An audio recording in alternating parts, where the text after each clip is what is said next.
Opa, rapaziada, boa noite para vocês que estão assistindo, né? Aí vai ser noite, aqui ainda é tarde.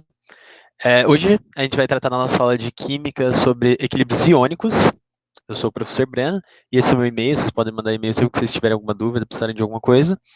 E equilíbrios iônicos é bastante interessante. Eu vou explicar para vocês hoje como isso é bastante interessante até mesmo para nossa vida. É bastante importante que os equilíbrios iônicos existam e que tudo esteja, digamos assim, muito bem compensado no nosso corpo para que a gente possa ter um equilíbrio iônico bom para a vida. Mas isso eu vou falar mais para frente, tá? Os nossos conceitos iniciais de equilíbrio iônico o que é, né? O equilíbrio iônico. São equilíbrios formados por substâncias ionizáveis em soluções aquosas, né? Ou seja, quando colocamos substâncias ionizáveis em água, ocorre uma dissolução. Um caso que a gente pode ver é o ácido sulfúrico aqui, que se dissocia em H+, e HSO4-. O ácido cianídrico, que vai ser H+, e CN-, e o hidróxido de amônio, que, que vai se dissociar em NH4+, e OH-, certo? Só que essa dissolução, ela vai depender, obviamente, da substância, né? Se essa substância possui maior ou menor afinidade com a água. Ou seja, o que isso significa? Se uma substância, se um sal, por exemplo, se um ácido, ele possui uma maior afinidade com a água, ele tem uma maior facilidade de se dissociar. Por exemplo, o HCl, o Cl, por ser bastante negativo, ele tende a atrair bastante as moléculas de H+. Então, o HCl, ele é um ácido que, em contato com a água, ele se dissocia com muita facilidade. Entretanto, existem outros ácidos, por exemplo, que nem o HF, o ácido fluorídrico.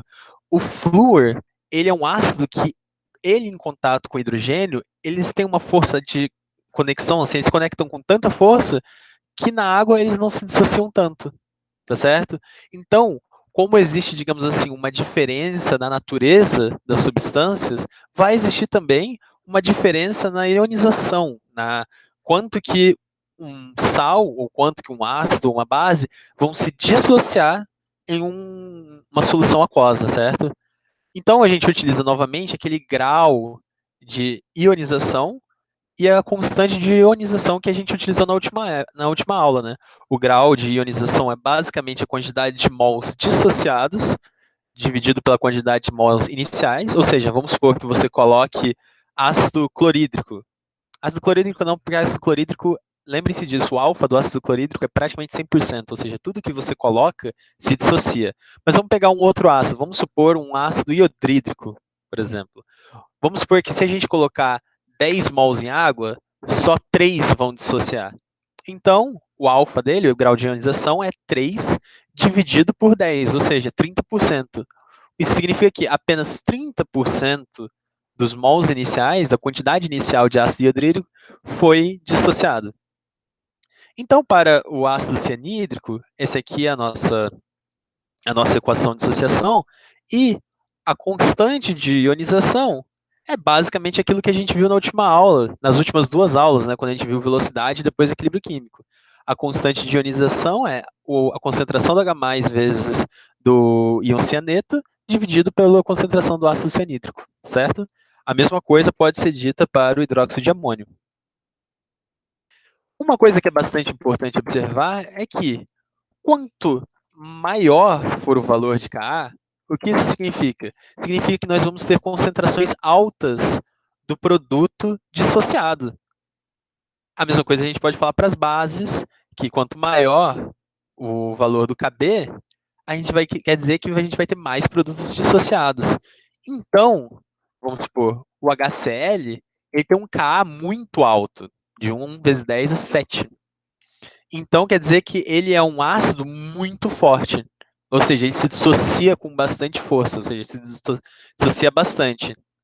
Já o HNO2, o coeficiente de dissociação dele, a constante de dissociação dele, é baixo, um valor relativamente baixo.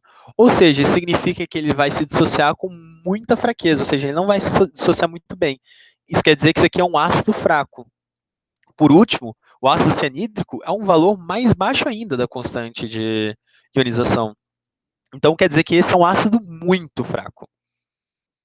Vocês vejam que a gente pode utilizar esses dois índices, o pKa e o pKb, que é menos log de Ka e menos log de Ke.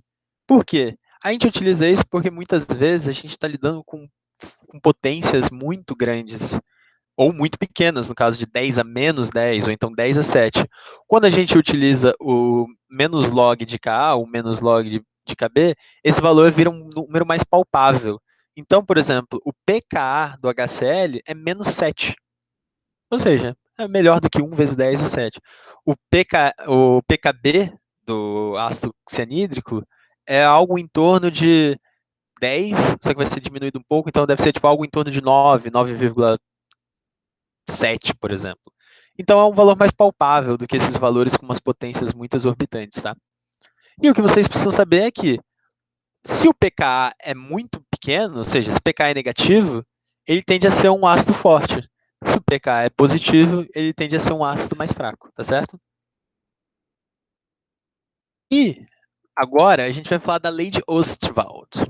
A lei de Ostwald é uma lei muito interessante, né? Pensa o seguinte, vamos supor que tu tem, né, inicialmente, N mols de um composto e 0 dos seus produtos ionizáveis. Ao se dissociar, quantos mols vão ser ionizados desse composto? N vezes alfa, ou seja, N vezes aquele grau de ionização, né? Certo? Número de mols, ou seja, número de mols vezes alfa, vai dar a quantidade de mols dissociados. Então, no final das contas, a gente vai ter N alfa B e N alfa A, tá certo? E quantos mols a gente vai ter de cada um no equilíbrio?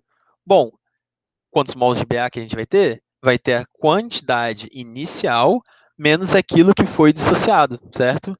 Para o B, vai ser somente aquilo que foi dissociado. E a mesma coisa para o A. A concentração dele vai ser N, que é o número de mols. A gente só está colocando em evidência, tá? O N aqui na frente. N1 menos alfa sobre V. E a concentração dos produtos vai ser N-alfa, né, que é a quantidade deles, dividido por V, que é o volume total da solução. Isso permite com que a gente calcule a constante de equilíbrio, tá? Obviamente, vocês não precisam decorar essa tabelinha aqui. Isso aqui é só para a gente chegar nesse valor que é o mais importante, que K é igual a N alfa quadrado sobre V vezes 1 menos alfa. Aí vocês pensam, nossa, que equação complicada, que equação difícil. E eu falo para vocês, mas o que acontece? Normalmente, quando você for utilizar essa equação, você vai fazer a seguinte aproximação. Normalmente, quando você tiver que usar isso, você vai utilizar para casos em que são ácidos ou bases fracas. Ou seja, o alfa, a dissociação, é bastante baixa. O que isso significa? Que isso aqui tudo é igual a 1, certo? Então, o K vai ser igual a N sobre V vezes A ao quadrado. O que é número de mol sobre volume? Vocês lembram? Número de mol sobre volume é a molaridade, ou seja, é a concentração molar de uma substância. Então, basicamente, a gente vai chegar aqui a constante de equilíbrio igual a concentração molar vezes o alfa, que é a dissociação ao quadrado. Tá certo? E o que é muito interessante observar aqui, tá? É muito interessante observar é que quanto maior for a molaridade, ou seja, quanto, quer dizer, desculpa, falei bobeira. Quanto menor for a molaridade, ou seja, quanto menor for a concentração molar, maior vai ser a dissociação de um determinado ácido ou uma base. Aí vocês se perguntam, nossa, mas por que isso acontece?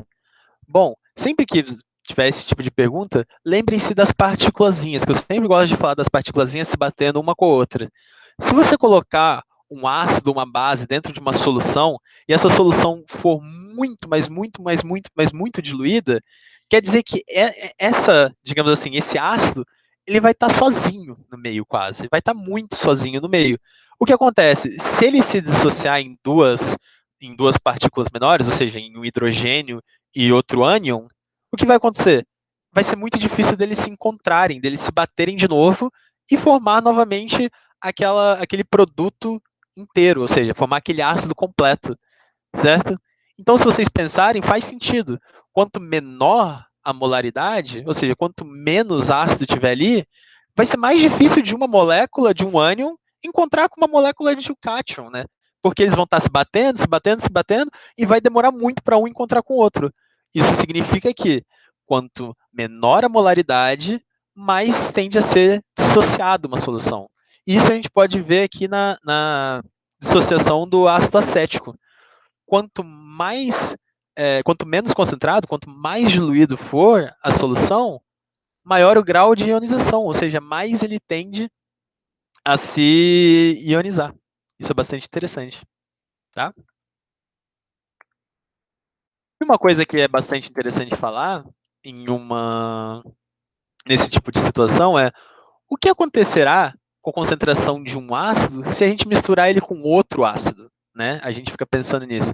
Vamos contra ácido não, mas contra a substância, né? É bem importante no mundo da química a gente saber a interação entre substâncias. Então, o que vai acontecer se a gente misturar duas substâncias que nesse caso possuem um íon comum? Ou seja, a gente vai botar um ácido cianídrico que vai que vai se dissociar fracamente em H+ e Cn-, e o que aconteceria se a gente colocasse um cianeto de sódio? Bom, vocês observam que o cianeto de sódio, por ser um sal, ele vai tender a se dissociar completamente. O cianeto que está aqui, ele vai aumentar a concentração de cianeto na mistura. Logo, pelo equilíbrio, o que a gente lembra? Se a gente levanta a quantidade de um dos produtos, a gente tende a deslocar a reação, ou seja, a equação química, o equilíbrio químico, para o lado dos reagentes. Então, o que acontece? Se você tiver um ácido aqui e colocar um sal com o mesmo ânion do ácido, a concentração desse ácido aqui tende a diminuir. Perdão, a concentração do ácido não dissociado tende a aumentar. Ou seja, vai ter menos íon H+, por quê? Porque como você vai estar aumentando a quantidade de cianeto, esse equilíbrio químico tende a se deslocar para junção de H e Cn. Ou seja, a concentração do ácido em si vai diminuir. Só que uma coisa que vocês têm que ver, isso aqui é mais ácido que isso aqui, certo? Por quê?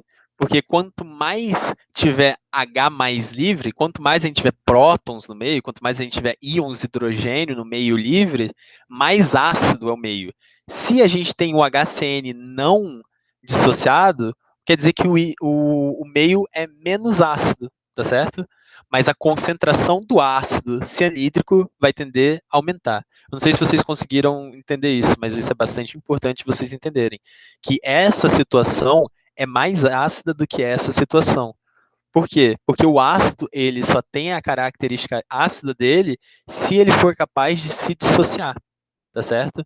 Se ele não for capaz de se dissociar, ele não consegue liberar hidrogênios, íons de hidrogênio. Então, o meio não vai ser tão ácido, tá? É bastante importante que vocês se lembrem disso. O que acontece se a gente colocar um íon não comum? Ou seja, se em vez de colocar, por exemplo, um cianeto de sódio, vamos supor que a gente está colocando agora um hidróxido de sódio. Bom, se a gente juntar esses dois, a gente sabe que o OH- vai tender a reagir com H+. Lembra do que a gente falou?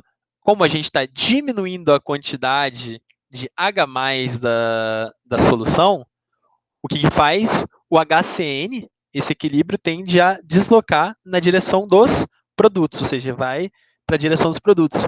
Ou seja, o HCN vai tender a se dissociar mais. Por quê? Porque o seu H+, que é o produto da sua reação, do seu equilíbrio químico, vai tender a diminuir.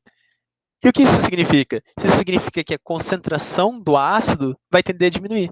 Por quê? Porque ele vai tender a se dissociar mais, tá certo?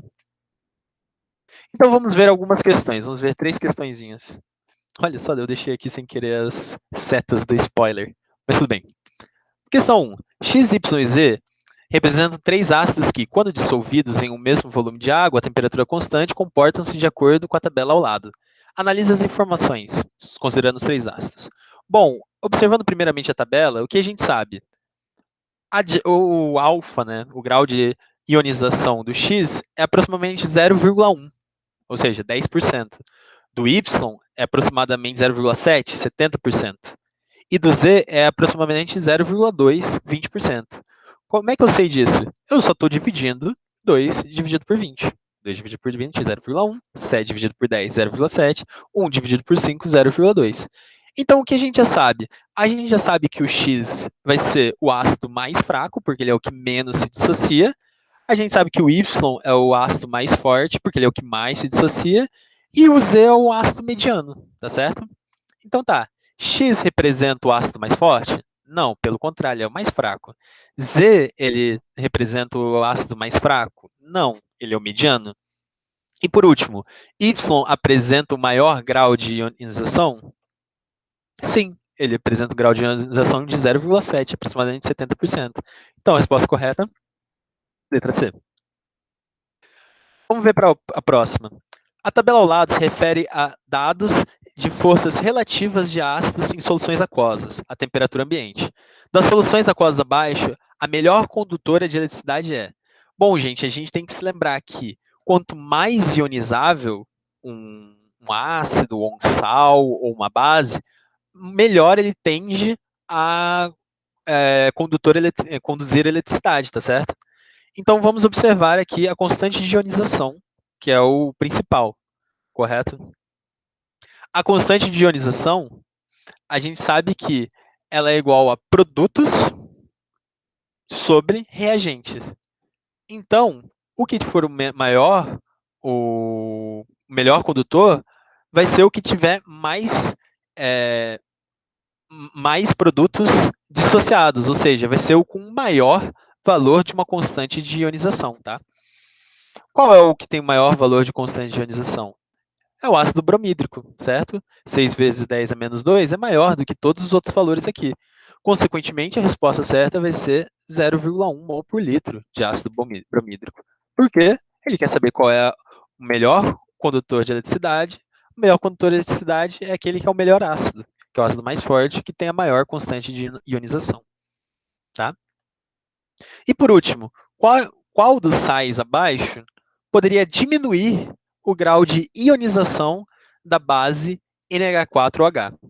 Bem, a gente quer obter mais NH4OH associado entre si, ou seja, menos NH4OH dissociado. Ou seja, a gente quer obter mais desse aqui, certo?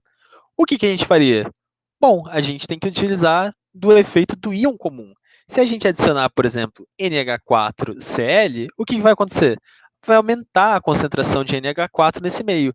Aumentando a concentração de NH4, desloca o equilíbrio para o lado contrário. Consequentemente, a gente teria uma diminuição do grau de ionização da base NH4OH. Logo, a nossa resposta certa é a alternativa C. Tá certo? Ui, vamos lá. Vamos lá, que hoje a aula é meio longuinha, gente. Mas vou tentar falando devagarzinho e tentar explicar direitinho para vocês. Bom, a água, como vocês já sabem, ela é formada por dois íons, certo? O H+, e o OH-, certo? E o que é interessante vocês saberem? É interessante vocês saberem que a água em si, ela já está ionizada. Ela é muito fracamente ionizada. Mas quando você tem, por exemplo, 1 litro da água, vai ter uma quantidade de moléculas ali dentro da água na forma de H+, e vai ter outra quantidade de moléculas na forma de OH-, tá certo? Isso significa que a gente pode calcular um K para a água.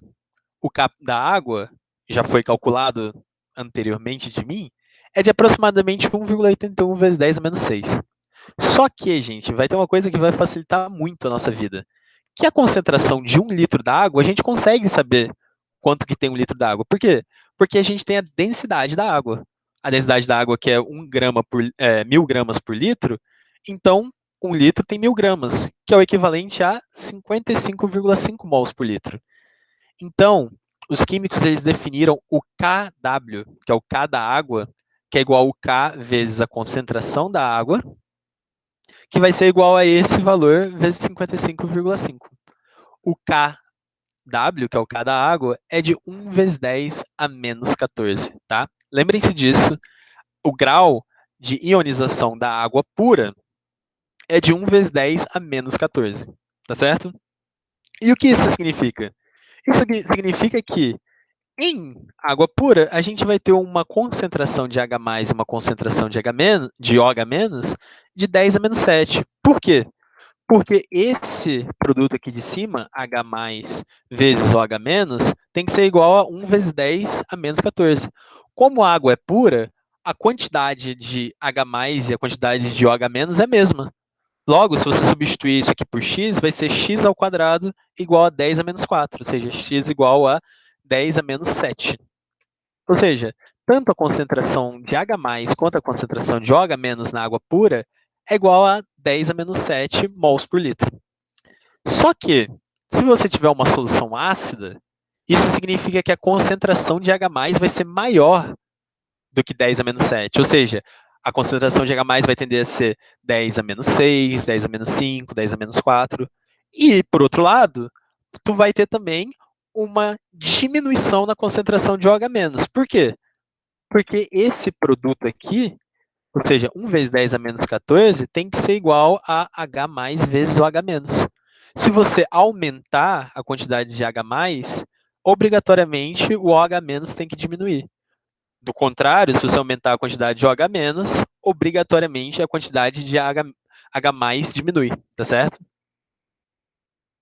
E em soluções básicas, a gente vai ter o quê? A concentração dos íons hidroxila maior do que 10 a menos 7, enquanto a concentração dos íons H+ menor do que 10 a menos 7, tá certo? Isso leva a gente chegar ao pH e o pOH.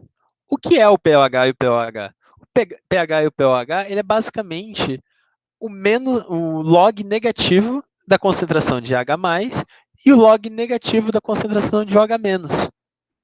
E isso é muito bom, isso facilita muito os nossos cálculos. Porque em vez de você ficar pensando, a gente tem um íons H+ em uma concentração de 10 a menos 5. Se você utilizar essa fórmula do pH, o pH dessa solução vai ser de 5. Porque log de 10 a menos 5 é menos 5. Menos com menos, mais. Ou seja, o pH é 5. E outra coisa que é bastante interessante, se você aplicar o logaritmo dessa multiplicação, você vai chegar aqui. O pH mais o pOH é igual a 14. Tá certo? Então isso é bastante interessante. Todas as soluções aquosas, elas vão ter um pH mais um pOH igual a 14. Vão ter que somar 14. E o que isso significa? Isso significa que, novamente, a concentração do H+ vezes a concentração do OH- tem que ser igual a 10 a menos 14. Tá certo? Em soluções neutras, a gente vai ter um pH que tanto pH quanto pOH é 7, tá certo? Em soluções ácidas, a gente vai ter que a concentração de H+ vai ser maior que 10 a menos 7. Logo, o seu pH vai ser menor do que 10 do que 7, tá certo? Um pH, por exemplo, de uma mistura muito ácida vai chegar a 1, 2, nosso suco gástrico, no nosso estômago, o pH ali é por volta de 2, por exemplo. E já numa solução ácida, a concentração de íons hidroxila vai ser menor do que 10 a menos 7. Então, o pOH vai ser maior que 7. Então, por exemplo, no nosso estômago, que o pH chega mais ou menos a 2, o pOH vai ser o quê? 14 menos 2, ou seja, o pOH ali vai ser 12, tá certo? Em soluções básicas vai acontecer o contrário, ou seja, o pH tende a ser maior que 7 e o pOH tende a ser menor do que 7, tá certo? Existe o pH e o pOH. No entanto, o mais importante para a gente saber é o pH. Por quê? Porque a partir do pH você já consegue calcular o pOH facilmente. Então é muito importante que vocês entendam o pH, tá certo? Então, resumindo, para água pura, ambos, o pH e pOH vai ser igual a 7. Para soluções ácidas, o pH vai ser menor que 7. E para soluções básicas, o pH vai ser maior que 7, tá certo? Então aqui a gente tem só uma figurinha para explicar. Soluções ácidas para a esquerda, soluções básicas para a direita. E aí o caráter ácido é crescente para a esquerda, caráter básico para a direita, tá certo? Então vamos fazer alguns exercícios rapidinhos. Com os dados da tabela abaixo, da tabela acima, pode-se afirmar que, bom, ele está dando aqui a concentração de H+, de diferentes soluções, tá certo? Então vamos ver, urina, a concentração de H+, é 1 vezes 10 a menos 6. O pH vai ser menos log de 1 vezes 10 a menos 6, que é 6. O pH é 6, o que significa, abaixo de 7, o pH é ácido. Clara do ovo, 1 vezes 10 a menos 8. O pH disso aqui vai ser 8. Então, o pH, como é maior do que 7, esse pH é básico. A lágrima do seu professor, tem uma concentração de H+, de 1 vezes 10 a menos 7. Então, a concentração disso desculpa, o pH disso aqui é pH igual a 7. Logo, é uma solução neutra. E o café, que tem uma concentração de H+, 10 a menos 5, seu pH é igual a 5. Logo, é menor que 7, é uma solução ácida. Tá? Então, com os dados da tabela, a gente pode afirmar que 1, 2, 3, 4 são ácidos? Não. Somente 2 é uma solução ácida? Uma solução básica? Sim. Somente 2 é uma solução básica, porque essa é neutra e as outras duas são ácidas. Então, a resposta correta é a letra B. Vamos ver essa aqui. A análise de uma determinada amostra de um refrigerante detectou o pH igual a 3. A concentração de íons H+ nesse refrigerante é em mol por litro. Bom, essa questão representa o caminho inverso, blá, blá, blá, blá, blá, e ele quer que você saiba o pH, a concentração de H+, a partir do pH. Então, se o pH é igual a 3, como a gente tem visto aqui, a concentração de H+, vai ser igual a 10 a menos 3. Isso você pode fazer como? 3 é igual a menos log de concentração de concentração de concentração de H+. Logo, a concentração de H+, é igual a 10 elevado a menos 3. Certo? Então, seria a alternativa A. E por último qual o pH de uma solução cuja concentração hidrogeniônica, ou seja, de H+, é de 10 a menos 8? A solução é ácida, neutra ou básica? Ou seja, você só joga no log. Menos log de 10 a menos 8. Menos log de 10 a menos 8, perdão. Menos log de 10 a menos 8 é 8. Como o pH é maior do que 7, essa é uma solução básica, tá certo? E como se faz, né, a solução de pH e de pOH? A medição do pH é realizada por indicadores ácido-básico. Como é que funciona indicadores ácido-básico? O indicador ácido-básico, ele basicamente respeita uma equação química, um equilíbrio químico. Se você colocar, digamos assim, um material de uma natureza, ácida ou básica, ele vai jogar esse equilíbrio para um lado ou para o outro e vai dar ou uma cor amarela, por exemplo, ou uma cor azul, por exemplo. E o que vocês podem ver? Se eu der aqui, nesse caso, uma solução ácida, se eu jogar uma solução ácida com H+ aqui, isso significa que eu vou estar diminuindo o H-. Consequentemente, eu vou estar deslocando esse equilíbrio químico para o lado dos reagentes. Então, a gente vai obter uma cor amarela. Do contrário, se eu estiver adicionando mais OH, se eu adiciono OH, eu desloco para o outro lado a equação. Logo, a gente vai ter um indicador azul. E isso é bastante importante, tá? Porque isso cai bem frequentemente. Cai bastante questão falando, num medidor de fenolftaleína, tal. E aí vai. Aí ele pergunta para você, por exemplo, qual a cor que vai ter se você colocar um, um material com pH 9,8, você tem que saber que isso é vermelho. Isso é bastante chato, gente, mas infelizmente cai. E agora, a gente vai falar de soluções tampão. soluções tampão são coisas muito importantes para a nossa vida. Uma das principais soluções tampão que existem é o nosso sangue. O que significa uma solução tampão? Solução tampão, basicamente, é uma solução que ele possui, digamos assim, uma certa composição que impede que o pH mude fortemente. Por exemplo, no nosso sangue, a gente tem uma pequena mudança de pH. Só que se a gente tiver uma mudança de pH muito brusca, a gente pode chegar a morrer, tá certo? Então, o que eles fazem? Eles criam um tampão com diversos componentes para evitar com que haja essa variação muito brusca do pH dentro do nosso sangue. E aí, como é que vocês acham que isso é possível? Isso é possível se a gente misturar um ácido fraco e um sal correspondente a esse ácido fraco. Ou misturar uma base fraca com um sal correspondente à base fraca. Desculpa que está escrito ácido, mas é a essa base fraca. Então, vamos lá. Vamos ver esse exemplo. Eu tenho uma mistura de CH3COH e CH3COONA.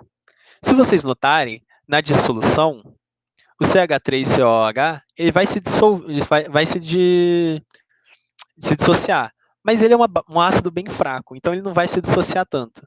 Entretanto, o CH3CO. Só deixa eu corrigir aqui, gente, que isso aqui era para estar o Na. Só. Na. Perdão.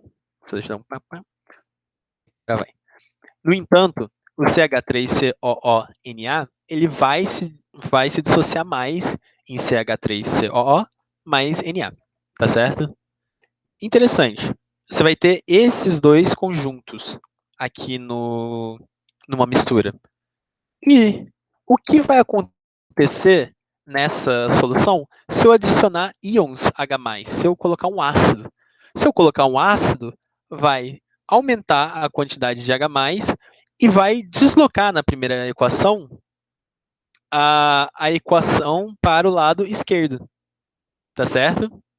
Ou seja, tu vai tender a diminuir a quantidade de íons H+, e de CH3COO, e vai tender a formar mais desse ácido associado com H.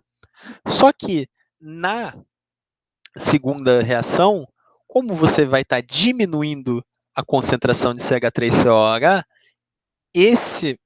desgraça, perdão, gente, aqui foi sem o Na de novo.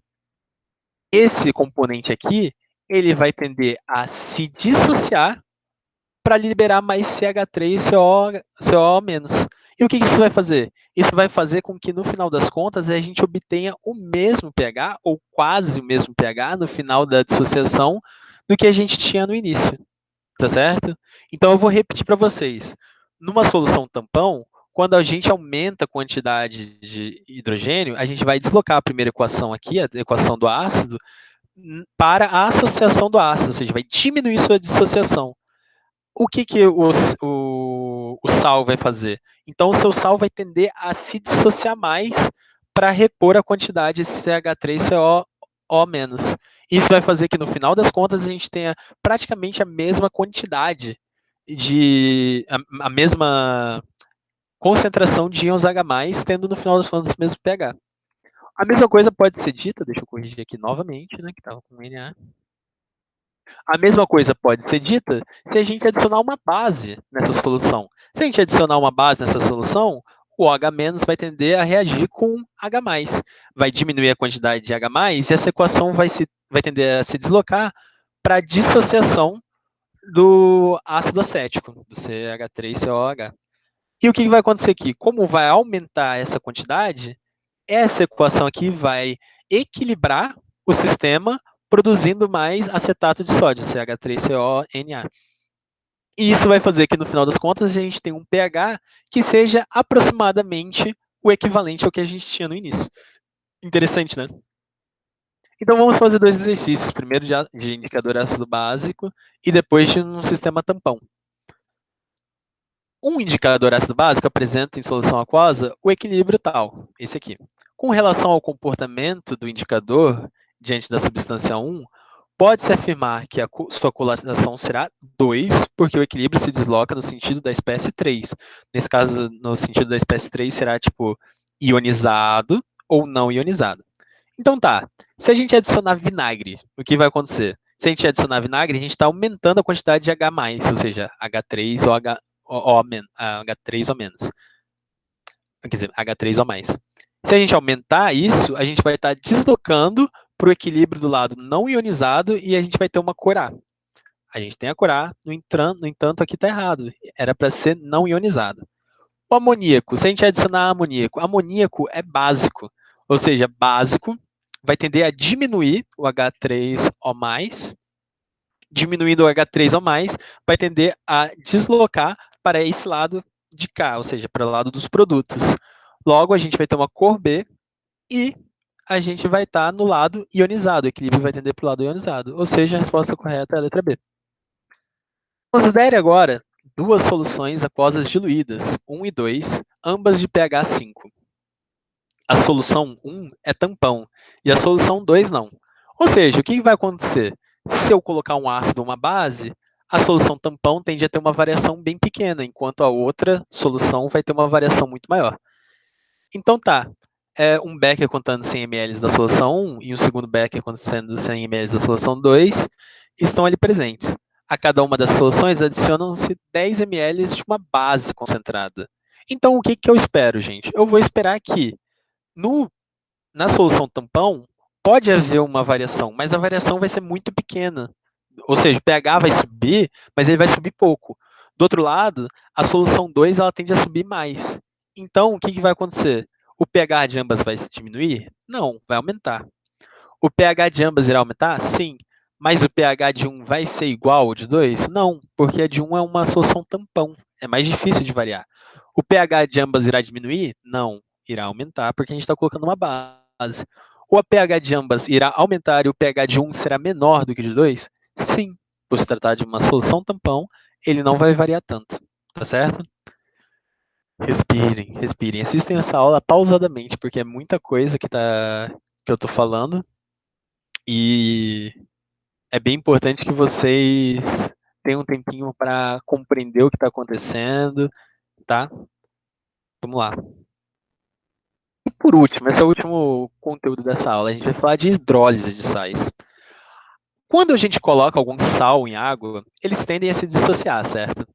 E os seus íons podem ou não atrair os íons da água, formando ácidos ou base. Ou seja, se a gente colocar um cloreto de amônio em água, a gente vai tender a formar HCl e NH4OH. Nesse caso aqui, o que a gente sabe?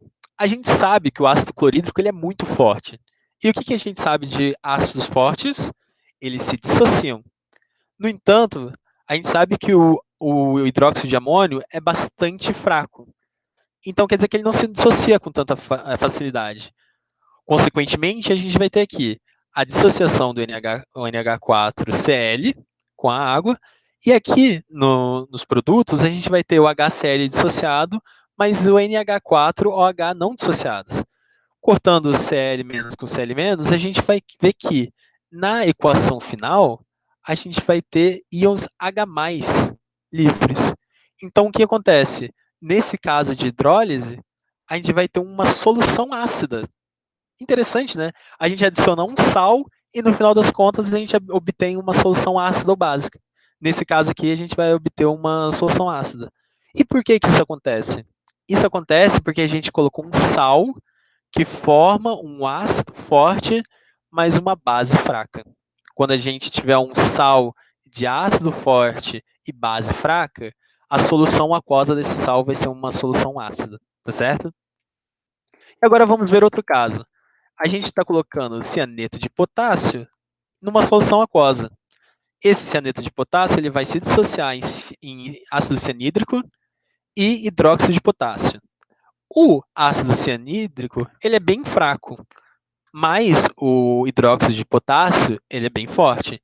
Então, o hidróxido de potássio tende a se dissociar e o ácido cianídrico não. Observando a equação final, o que a gente observa? Que a gente vai ter íons OH-, ou seja, a gente vai obter uma solução básica com a hidrólise do KOH. Por quê? KH não, do KCN. Por quê? Porque o cianeto de potássio, ele é um sal de uma base forte e de um ácido fraco. E eu imagino que vocês pensem, pô, então, se a gente colocar um sal que tanto o ácido quanto a base são fortes, ou tanto o ácido quanto a base são fracos, a gente vai obter soluções neutras. Sim, vocês estão certos. Então, por exemplo, se a gente colocar cianeto de amônio, tanto o ácido cianídrico quanto o hidróxido de amônio são fracos. Consequentemente, a gente vai ter uma solução neutra. A mesma coisa aconteceria se a gente colocasse um sal de cozinha. O sal de cozinha, NaCl, ele é de Na, de NaOH, que é uma base forte, e de Cl, que vai fazer o HCl, que é um ácido forte. Só que, quando a gente coloca em água, a gente vai ver que os dois vão se dissociar. Então, no final das contas, a gente vai ter basicamente uma solução neutra. E isso faz bastante sentido, né? Porque se vocês pensarem, quando a gente está doente, a gente utiliza o quê? Um soro fisiológico que possui cloreto de sódio. Então, se a gente colocasse um cloreto de sódio, se ele fosse ácido ou básico, a gente estaria colocando uma solução ácida ou básica dentro do nosso corpo e isso poderia desequilibrar o nosso sangue. Então, é bastante importante que isso seja uma solução neutra, tá certo? Então, vamos para os últimos dois exercícios da aula para finalizar por hoje. O carbonato de sódio, quando dissolvido em água, origina uma solução básica. Isso porque o ânion do sal interage com íons H+, da água, originando o quê? Bom, o carbonato de sódio é isso aqui. Quando ele dissocia em água, ele vai formar NaOH, o Na vai formar NaOH, e o ácido que será formado vai ser o H2CO3. Então, a gente já sabe por quê? Porque o ânion dele é o CO3. O CO3 vai tender a puxar, digamos assim, o, o H+. Só que ele está nos falando que ele origina uma solução básica. Logo, se ele origina uma solução básica e a gente sabe que ele está tendo uma base forte, o ácido não pode ser forte. O ácido tem que ser o quê? Fraco. Então, a resposta correta vai ser a letra A, um ácido fraco. Por quê? Porque se fosse um ácido forte, essa solução seria uma solução neutra, tá certo? E por último, presente em alguns cremes dentais e em sal de frutas, bicarbonato de sódio dissolve-se quando colocado em água, conforme a equação. Tá? Vai reagir, vai formar W e X.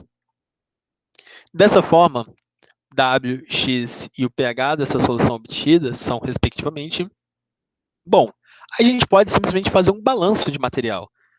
A gente tem um Na aqui, a gente tem um Na aqui.